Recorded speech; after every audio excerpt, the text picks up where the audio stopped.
ఎట్లా మీరు బయటికి పంపేశారు కదా సార్? అట్లీస్ట్ ఆయన మీడియా వరకు చెప్పాలి కదా ఆయన ఎక్కడ తీసుకెళ్తున్నారు ఏంటనేది అండర్ పోలీస్ కస్టడీ.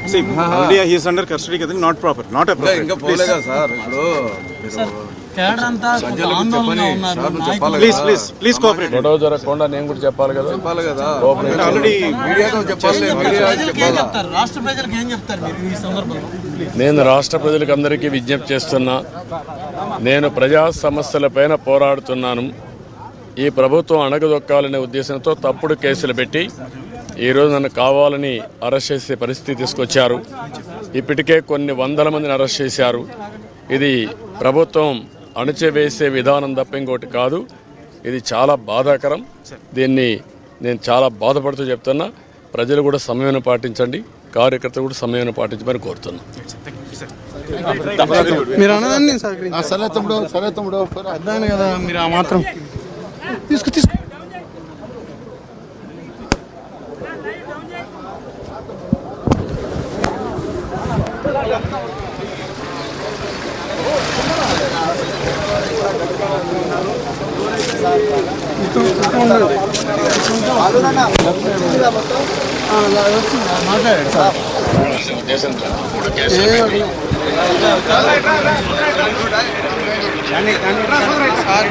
మాట్లాడారు.